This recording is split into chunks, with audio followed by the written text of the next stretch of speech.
RTGA, mieux qu'une chaîne, un monde. RTGA, mieux qu'une chaîne, un monde. RTGA. Un monde.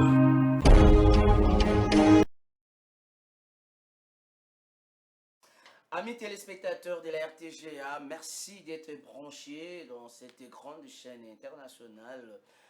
Nous émettons à partir de Kinshasa, capitale de la République démocratique du Congo. Nous sommes dans cette émission Duel.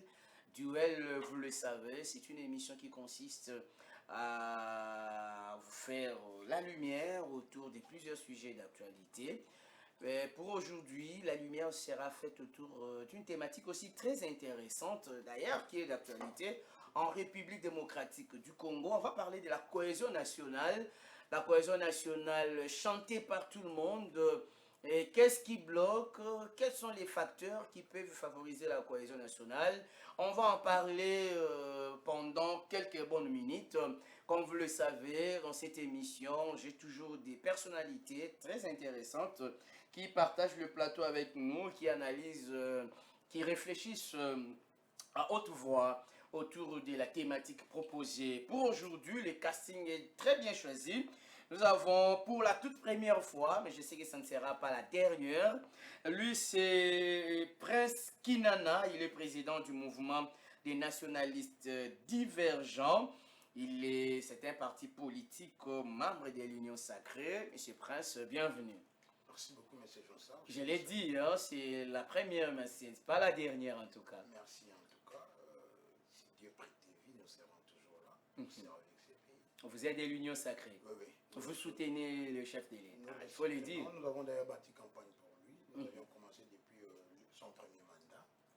Nous l'avions soutenu, défendu ses idéaux, prêché d'ailleurs. Jusqu'à aujourd'hui. Nous sommes allés en campagne avec lui et nous continuons toujours à les soutenir parce qu'il faut quand même continuer à faire que cet enfant que vous avez amené au monde puisse grandir malgré tout ce qui peut être. Et qu'il soit utile à la communauté. Très bien. C'est cette vision que nous continuons à défendre jusqu'à aujourd'hui. Jusqu'à ce qu'il va terminer ses mandats constitutionnels. L'avenir nous le dira. Alors, de l'autre côté, nous avons Armel Loubadika. C'est un habitué. Mais vous êtes devenu un habitué des duels. Évidemment. C'est pour le bien de notre pays, la République démocratique du Congo, qui est un bien commun, un État de droit et non un État privé d'un groupe d'individus qui fait en sorte que les biens de ces pays leur appartiennent seuls, d'autant plus qu'ils sont dans des postes plus vités. D'ailleurs, c'est ce que vous militez. Je rappelle que vous êtes le président du collectif des jeunes leaders de la RDC, il faut le préciser, mais très ancré à Mwanda. Vous défendez bec-ongle l'intérêt de la communauté. Dans chaque chose, il faut avoir une source. Où vous avez commencé, qu'est-ce que vous avez fait pour la République démocratique du Congo? Aujourd'hui, lorsqu'on parle du secteur des hydrocarbures, nous voyons directement Mwanda, bien que dans plusieurs territoires ou plusieurs provinces de la République démocratique du Congo, on retrouve également les pétroles, les hydrocarbures, mais c'est non exploité. Seule la cité côtière du Mwanda, qui aujourd'hui sert au gouvernement congolais pour l'exploitation de ces ressources naturelles. Eh ben, nous avons d'habitude profité de cette occasion pour défendre bec et ongle, comme vous venez de le souligner, les intérêts de la République, conformément à la constitution de notre pays qui dit lorsqu'un territoire, un milieu de vie produit, l'État est censé de rétrocéder les 40% de ses recettes. Mais chose qui n'est pas le cas aujourd'hui, la population mwandaise en souffre. Et nous disons non. D'ici là, nous allons aussi interpeller les gouverneurs des provinces du Congo central qui ne respectent même pas la loi de notre pays.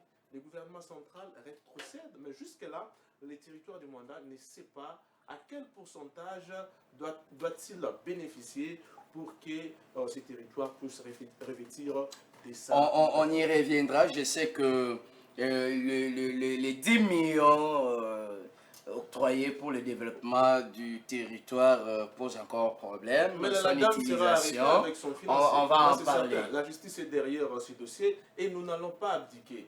Jusqu'à ce que cette dame sera arrêtée, c'est à ce moment-là que nous allons aussi nous faire coiffer. D'accord, merci beaucoup. Alors, Prince Kinana, je commence avec vous. C'est parti, mesdames et messieurs, avec ces bonnes minutes des duels. Vous qui nous suivez de partout, serrez vos ceintures et ça se passe comme ça. Lorsqu'on parle de la cohésion, j'aimerais d'abord qu'on commence par là, fixer un peu l'opinion, ceux qui nous suivent de partout à travers le monde, la cohésion nationale. Que peut-on comprendre de ce concept? D'abord, d'une manière... C'est un peu le temps. D'une manière générique, la cohésion nationale, c'est le vivre ensemble. C'est le vivre ensemble, c'est ces sentiments patriotiques que vous pouvez avoir, de voir votre État ou tous les groupes ethniques qui la composent, vivre en harmonie, en paix, mais aussi militer pour l'émergence de cet État. Cohésion veut dire vivre ensemble. La RDC est un pays d'une multiplicité ethnique, c'est ce qui fait d'ailleurs cette pluralité ethnique, fait notre beauté, notre diversité. Je ne dirais pas qu'au Congo, nous ne sommes pas cohésion nationale, je ne pense pas. Parce que lorsque vous voyez avec quelqu'un qui est du Grand Bandundu, il se retrouve avec celui qui est du Kassai, il l'appelle frère. Je vais y aller en citant les noms de ceux que vous appelez grands leaders politiques. Katumbi, lorsqu'il retrouve Fayoulou, il l'appelle frère. Lorsque Tshisekedi voit Fayoulou, il l'appelle frère. Lorsque Kabouya retrouve Sisanga, il l'appelle frère. C'est ça déjà la cohésion nationale. Là c'est quand ils sont ensemble. Non, c'est-à-dire que... Quand ils sont ensemble, quand idéologiquement on est ensemble. Écoutez, je parle d'une manière nationaliste, d'une manière générique. Cohésion nationale veut dire vivre ensemble. Si nous sortons avec vous de cette chaîne, vous pouvez vous retrouver avec un Congolais sans vous demander il est d'où. Il est du Kassai, il est du Congo, ça vient après. Ça vient après, mais vous l'appelez d'abord frère, du fait que nous sommes tous Congolais, fils d'une même mère patrie.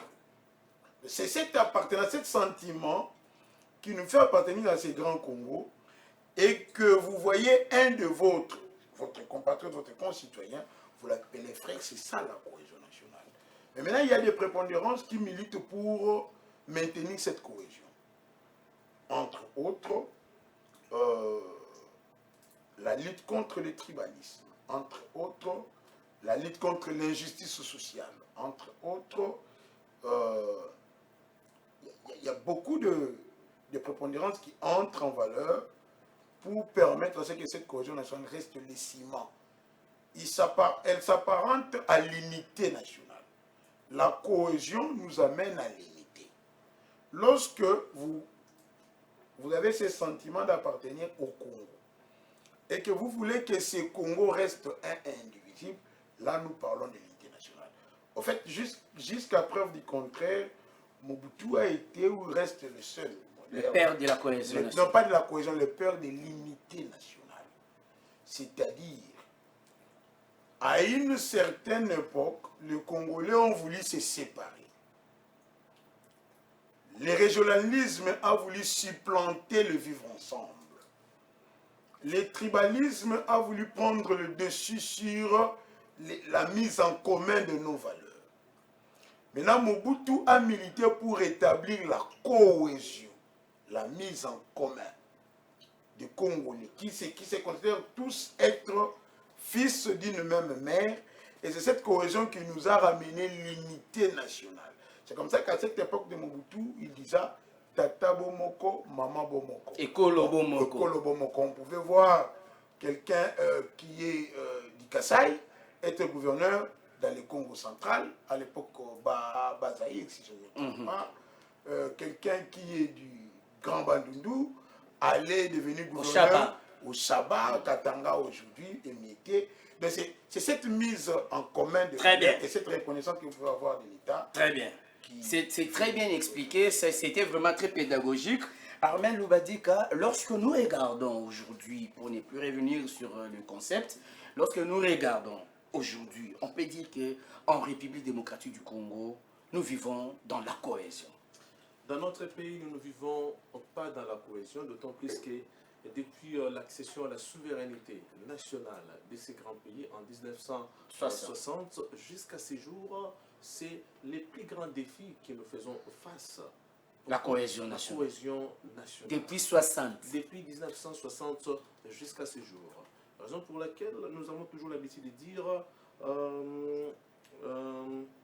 l'unité, l'union fait la force. Mais Emery Patrice Lumumba a dit un pays uni, un pays fort.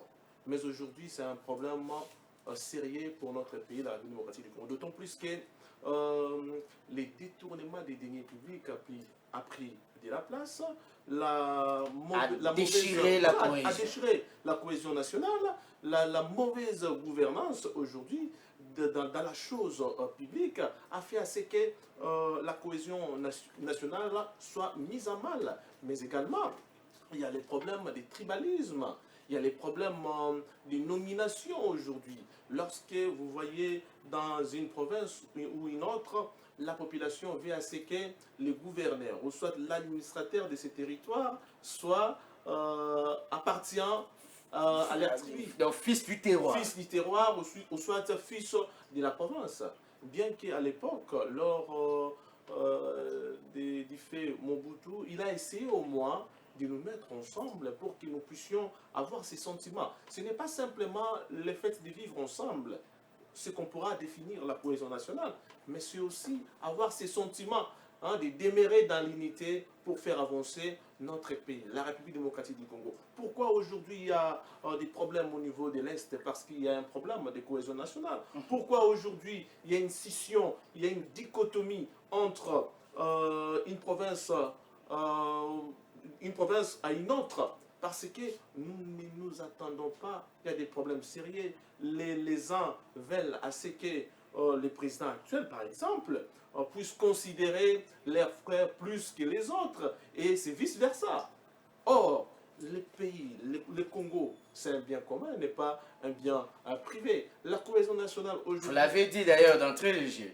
Voilà, la cohésion nationale aujourd'hui est mise à mal parce que nous voulons beaucoup plus gagner. Les partis politiques à la place... Les intérêts individuels. Voilà, les partis politiques à la place de pouvoir contribuer à la citoyenneté des Congolais pour que nous puissions avoir l'amour de cette patrie, c'est le contraire. Et d'ailleurs, ils préfèrent mieux mettre en place l'esprit égoïste, c'est-à-dire favoriser ceux qui font partir, par exemple, de ces partis politiques et non de l'autre parti. Or, le Congo est pour tous les Congolais. Et lorsqu'on parle de l'intérêt commun n'a pas de couleur, l'intérêt commun n'a pas d'ethnie. Raison pour laquelle il y a certaines personnes qui disent que lorsque nous parlons de la cohésion nationale, nous devons directement faire allusion à l'éthique. L'éthique est l'âme de la cohésion nationale. Est-ce qu'aujourd'hui on peut parler de l'éthique au niveau de nos institutions? C'est une question qui reste pendante, bien que déjà nous essayons de répondre à cela. L'éthique aussi pose problème dans des nominations, l'éthique pose problème dans la gestion de la chose publique, l'éthique pose problème presque dans beaucoup de domaines. Très bien. Je pense, mesdames et messieurs, vous qui nous suivez, c'est très pédagogique apparemment aujourd'hui, parce que la thématique veut à ce que nous élevons le débat très haut. Monsieur Prince, à entendre Armel Loubadika, il déplore, sinon il dénonce. Et qui est censé cimenter cette cohésion? Qui est censé créer cette cohésion nationale dans un État comme le nôtre, comme la République démocratique du Congo? Dans chaque État, il existe ce que nous appelons le système politique. Ce système politique a trois composantes. Il y a l'organisation sociale, il y a l'organisation politique, je parle des régimes politiques, mais il y a aussi un peu le temps. Il y a aussi la structure économique, c'est-à-dire les trois composantes d'un système politique qui est censé gérer l'État. Parce que la politique est l'art de gérer la cité. L'administrer, c'est-à-dire la conduire, la diriger. Mais pour gérer la cité, il y a un système. L'organisation sociale, c'est-à-dire la société, la famille, l'église, l'école, ce que vous appelez les leaders d'opinion. Il y a aussi les régimes politiques, c'est-à-dire ceux qui sont censés diriger ou conduire cette destinée commune. Lorsque vous choisissez comme mode de vie la République, c'est-à-dire qui est une chose commune, le pays, nous disons que c'est une République, et que nous définissons que cette République soit d'une manière démocratique, c'est-à-dire accéder à des fonctions étatiques, il faut passer par des élections. Il doit y avoir tout un régime politique qui est censé réguler les choses. Mais aussi la structure économique, parce que sans économie, vous ne pouvez pas avoir le moyen de pouvoir subvenir aux besoins de la population. Le premier responsable de la cohésion. Non pas, je dirais pas de la cohésion nationale, de ceux qui doivent militer pour l'unité nationale. Vous parlez beaucoup plus de l'unité nationale. Parce que la cohésion nationale n'est qu'un sentiment patriotique, de vivre ensemble. Dire que depuis 64 jours, au Congo, il n'y a jamais eu de cohésion ni d'unité nationale. On peut l'observer. Hein? Non, c'est faux. S'il n'y a jamais eu de cohésion, les Katanga seraient déjà devenus un pays. Mais les Katangais se plaignent. Vous êtes acteur politique, vous savez aujourd'hui. Nous savons tout cela. Les Katanga seraient déjà devenus un État avec la sécession katangaise. Mobutu a beaucoup travaillé quant à ça. Nous grandissons avec des amis. Vous arrivez même jusqu'à l'université, tu ne sais pas il est de quelle ethnie. Ceux qui nous suivent à la maison le savent. À l'époque, vous pouvez rester avec quelqu'un, vous n'avez même pas ce sentiment de lui demander s'il est de quel pays. Et surtout qu'au Congo, on travaillait déjà pour éradiquer tous ces mots, M-A-I-X, qui détruisaient l'unité nationale. Alors, vous dites que le responsable... Je vais vous donner un exemple. Les Bazombo du Congo central et les Bazombo de l'Angola pouvaient vivre ensemble et grandir ensemble jusqu'à se marier. Ils ne savaient pas qu'il est de l'Angola. Pourquoi? Parce qu'il n'y avait pas cette appartenance ou ce sentiment de tribaliser les choses. C'est après Mobutu. Je vais maintenant... J'étais en train de répondre et de recadrer mon co-débatteur qui vous a dit que depuis 75 jours, il n'y a jamais eu de cohésion. Non, c'était faux. Parce que c'est après Mobutu. Je vais donner par exemple un exemple. Moussou Bumbo et du Kassai, si je me trompe. Elle a été gouverneur au Congo central. Il y a... qui d'autre? Il est maintenant en vie, je crois. Il doit être sénateur de l'Équateur, mais c'est un Kassaïen. Il y a aussi quelqu'un qui était du Kassai ou du Congo central qui s'est retrouvé gouverneur dans les Grands Kivu. C'est après Mobutu, avec la rwandophobie. Parce que... C'est-à-dire? Non, Honoré Ngwanda a amené des concepts selon lesquels les Congolais devaient connaître avec qui ils vivaient. Il y avait cette peur de pouvoir vivre avec les Rwandais. C'est là où on a brisé la cohésion. C'est la rwandophobie qui nous a amené à commencer à identifier qui est qui vient d'où, qui est son père. Donc, c'est-à-dire, au village, on partait même loin à connaître la généalogie de chaque personne qui devait nous fréquenter. Très bien. Je vais citer par là. C'est-à-dire que lorsque cette peur de l'étranger, cette phobie des Rwandais nous est arrivée, on a maintenant commencé à dire l'autre est Swahili, l'autre est Ngala, l'autre est Congo, l'autre est Teke, l'autre est Luba. Nous sommes même partis très loin jusqu'à dire celui-ci est mon frère, celui-ci est de ma province, et c'est ce qui est. C'est-à-dire que l'unité nationale, au moins vous êtes d'avis que l'unité, la cohésion là, a été brisée à un certain niveau. L'unité nationale. L'unité nationale a subi des chocs, déjà du fait même du changement de ces systèmes. Ouais, même à l'époque, le militaire rotait, même le gouverneur. Lorsque on a commencé avec ce système de lire que les gens qui sont du fils de ce territoire, le fils des terroirs. Donc, il devait être du Congo central pour être gouverneur du Congo central. Très bien. Peut-être du Kwango pour être gouverneur du Kwango. Ça a commencé à rétrécir cette unité Et ces vieux démons du régionalisme, ces vieux démons du séparatisme, voire même de sécessionnisme, se sont réveillés. Très bien. Je pense que ceux qui nous suivent notent. Vous pouvez réagir, le numéro est là. Alors, on peut évoquer plusieurs situations, mais je prends le cas de la série des levées des immunités parlementaires à différents niveaux, ici à Armel Loubadika. Est-ce que ça aussi, ça brise la cohésion? Bon, M. Prince Kinan veut qu'on parle de l'unité. Est-ce que ça brise l'unité, ça brise la cohésion? Mais vous savez, lorsqu'on parle aujourd'hui de la cohésion nationale, on ne peut pas exclure l'unité nationale. Raison pour laquelle, dès lors que j'ai pris la parole, j'avais bien précisé, un pays uni, un pays fort. On ne peut pas être fort sans pour autant être... Dans la division, non. Et donc, à partir de là que nous pourrions parler de la cohésion nationale. Et bien que l'ami a essayé un peu de douter de ce que je dis, mais c'est tout à fait normal lorsque Mobutu fut président de la République, même ses gardes proches fit des Ngala, des Ngwandi à l'époque. Plusieurs de ses proches faisaient partir de son ethnie, de sa tribu, qu'il avait contredit. Mais lorsque nous parlons de la cohésion nationale, là il n'est pas question de pouvoir choisir qui fait partir de ma tribu ou qui fait partir de ma province ou pas. Non, là, il n'est pas question d'évoquer toutes ces questions-là.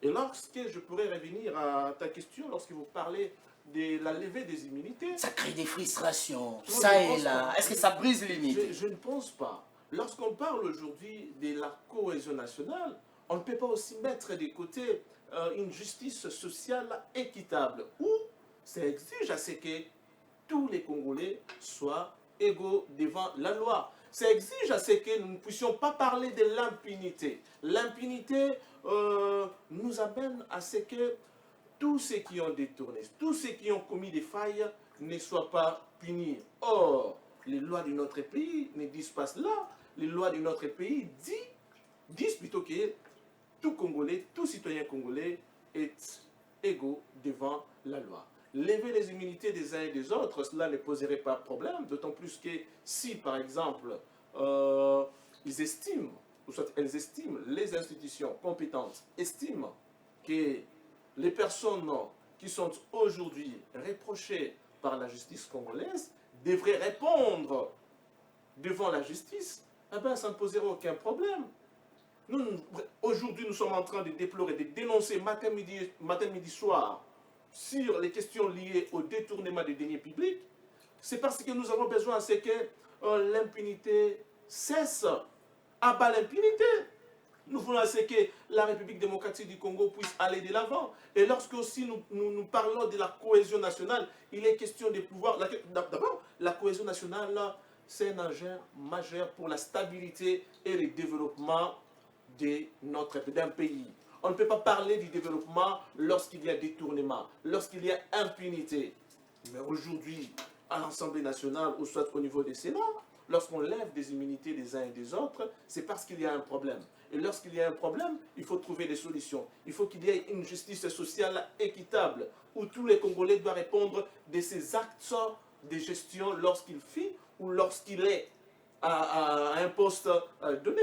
Nous ne voulons pas qu'une personne soit intouchable. Non, nous ne sommes pas dans un régime des intouchables. Nous sommes dans un régime où tous les Congolais sont censés de respecter les droits. Nous sommes dans un pays des droits. Un état de droit aussi fait partir de la cohésion nationale. Nous ne sommes pas dans un état dictatorial où personne, où nous avons le plus fort que les institutions. Non, lorsqu'on parle aussi de la cohésion nationale, nous voyons la grandeur de nos institutions. Donc, les institutions sont plus fortes que les individus. Les individus ne doivent pas être plus forts que les institutions. Très bien, très bien. Alors, Prince Kinana, vous êtes acteur politique. Nous avons assisté récemment aux consultations qui avaient, entre autres, pour mission la formation du gouvernement de cohésion nationale. Et lorsqu'on parle du gouvernement de cohésion nationale, c'est vrai, on attend ce gouvernement, mais qu'est-ce que le commun des mortels, qu'est-ce que le peuple lambda, qu'est-ce que le public peut retenir de ces concepts-là, gouvernement de cohésion nationale? On dit pas, on dit gouvernement d'union nationale. D'union nationale. Dans le sens où seuls ceux qui ont compétit, qui ont pris part aux élections, étant représentés dans les assemblées délibérantes, principalement l'Assemblée nationale, c'est d'elle qu'émane le gouvernement, où le poids politique quantitatif doit être considéré. On regarde, tel a autant de députés, comme la pratique l'exige ou des coutumes chez nous, tel a autant de députés, il doit y avoir autant de ministres pour former un gouvernement. Ceux qui sont censés conduire la politique de la nation, c'est-à-dire nous diriger. Mais ici, nous nous retrouvons face à une incapacité de gestion. Nous nous retrouvons dans une situation où on voit que les uns se sentent marginalisés, les uns se sentent délaissés. Et qu'il y a de ceux-là qui pensent qu'il y a une poignée de mains, une poignée de gens sur lesquels se concentre le pouvoir. Et pour raison de paix, de quiétude et de concorde, il faut faire participer tout le monde à la gestion. Nous nous retrouvons face à une situation où il y a de ceux-là qui disent ceux qui dirigent sont incompétents, ceux qui dirigent n'ont pas les talents requis, ceux qui dirigent n'ont pas les aptitudes requises pour nous pouvoir sortir d'une situation ou d'une impasse de gestion.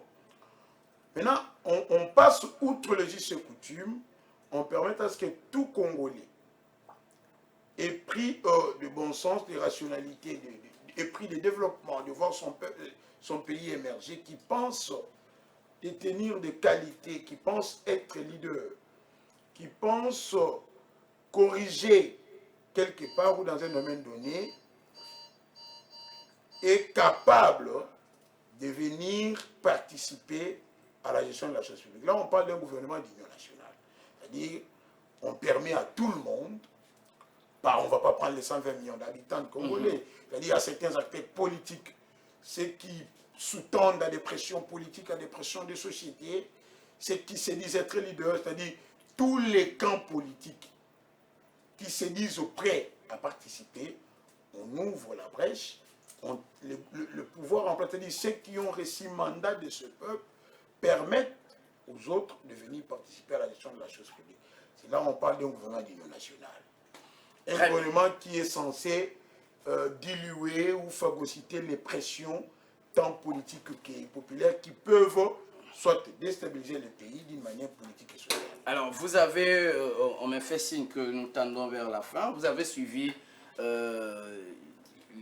peut dire les discours de l'ancien président Joseph Kabila qui a estimé que, en tout cas, les tribalismes, les népotismes ont pris les dessus sur les vraies valeurs en République démocratique du Congo. Il a décrié un certain nombre de choses, il a décrié la gestion. Lorsque vous avez suivi, vous vous dites que, évidemment, le pays connaît sérieusement ce problème de la cohésion nationale, de l'unité nationale, où il est passé outre la réalité.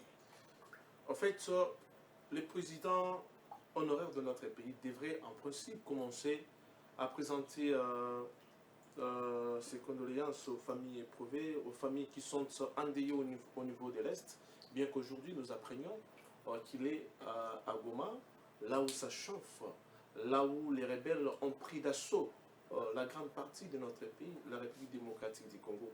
Étant un homme d'État, étant une personne qui aujourd'hui s'est dit avoir respecté les lois de notre pays lorsqu'il fut président, n'avoir pas pensé à cela, cela pose déjà problème. Les présidents honoraires n'ont même pas énuméré les problèmes à créer aujourd'hui à 100% qui pourraient aider notre pays à aller de l'avant. Si réellement il avait cette bonne volonté de pouvoir accompagner le gouvernement en place, il ne devrait pas faire ce qu'il fait aujourd'hui.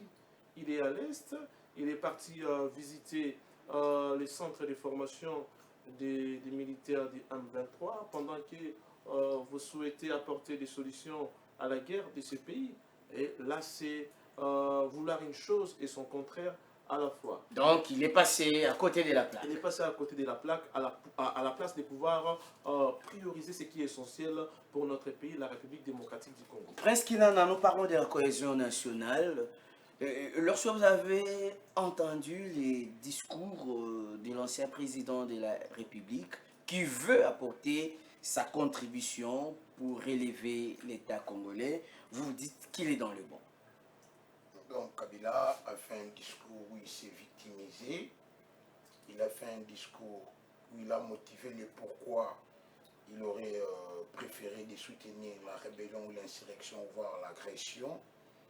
Il a fait un discours où il a non seulement pas condamné cette agression, mais il n'a même pas compati envers ce peuple. Éploré des Goma, Bukavu, Mangabo, Kishishi et autres, tous ces migrants qui sévissent, ces affres de guerre.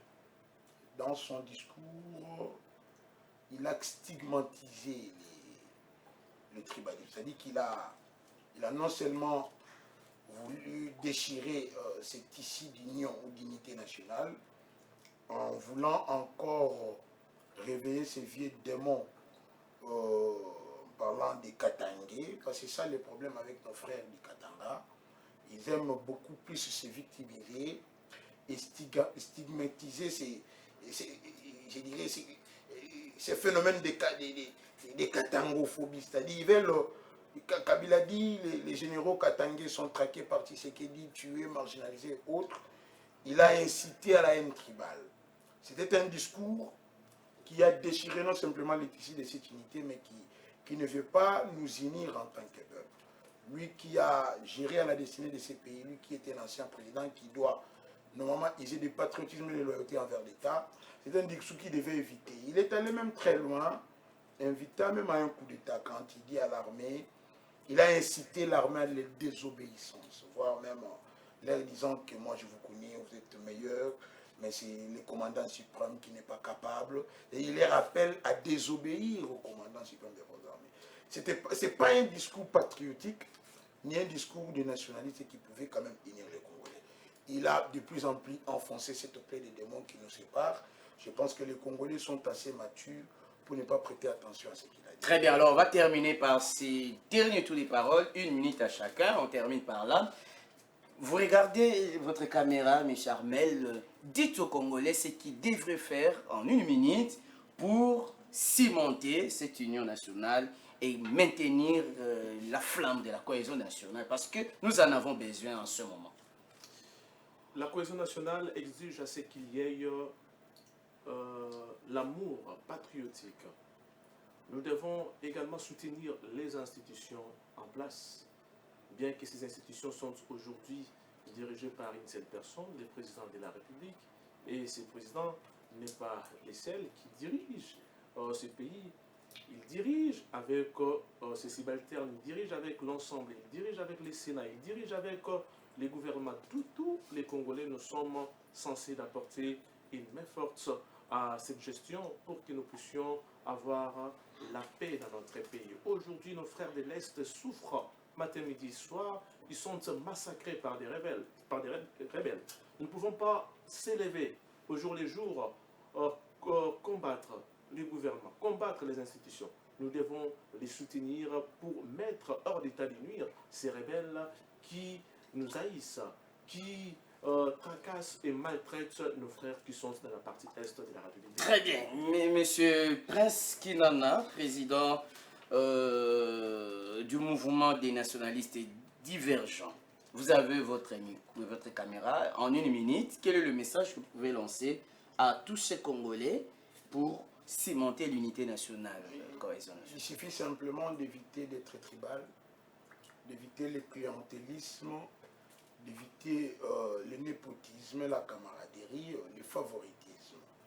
Partout où vous êtes chef, si vous servez les Congolais, que vous êtes Congolais, tout Congolais, qu'il soit de l'Est, de l'Ouest, du Centre, du Nord ou du Sud, vous devez les recevoir en tant que frères. Vous ne pouvez pas simplement favoriser le vôtre. Ce qui tue la cohésion, c'est le fait de dire des choses comme vous êtes de ma province. Vous voyez, même à une certaine époque, on a même commencé à exiger dans des CV qu'on écrive. Vous êtes en train de conclure. J'ai conclu ça, on est en train de exiger dans des CV qu'on ne mette plus les territoires, qu'on ne mette plus les secteurs, qu'on ne mette plus la chefferie. C'est peut-être pour éviter que nous puissions détruire cette cohésion, que les gens ne tombent pas dans l'extribalisme, voire népotisme. Donc, si nous évitons ces mots-là, le Congo restera indivisible et nous allons travailler tous ensemble. Je sais que vous êtes resté sur votre soif, mais c'était la première partie de la cohésion nationale. Ça va continuer, la prochaine partie, et nous aurons la deuxième, la troisième, parce que nous estimons que l'heure est grave. On doit cimenter cet amour, cette unité, pour aider le Congo à aller de l'avant. Toutes ces réflexions, toutes ces lumières ont été faites justement pour soutenir la République démocratique du Congo, qui vit un moment aussi très difficile de son histoire. Donc, la deuxième partie viendra. Peut-être on va garder le même casting ou avec d'autres personnes. Ça dépendra de l'équipe de cette émission. Merci mesdames et messieurs pour votre attention. Merci à la grande équipe qui nous a aidés. Pedi Pereira, Lévin Katumba, Fiestambou, 33 Chitenge, notre directeur. Pourquoi pas les directeurs Edo et Bondo. Vous êtes tellement nombreux, toute la hiérarchie de la RTGA. Merci pour cette marque de confiance. Merci à vous, Armel Loubadika, d'être venu. Merci Prince Kinana, président du mouvement des nationalistes divergents. Et puis Armel, lui, il est Armel Loubadika, président du collectif des jeunes leaders. Je pense que c'est par ici que nous bouclons cette émission. On vous retrouve prochainement, chaque mardi à 20h et chaque jeudi à 7h. D'ici là, portez-vous bien. Bon suite des programmes sur les antennes de la RTGA. Je suis Jean-Sam Mikanda et je vous retrouve très prochainement. Au revoir. Mieux qu'une chaîne, un monde. RTGA. Mieux qu'une chaîne, un monde. RTGA.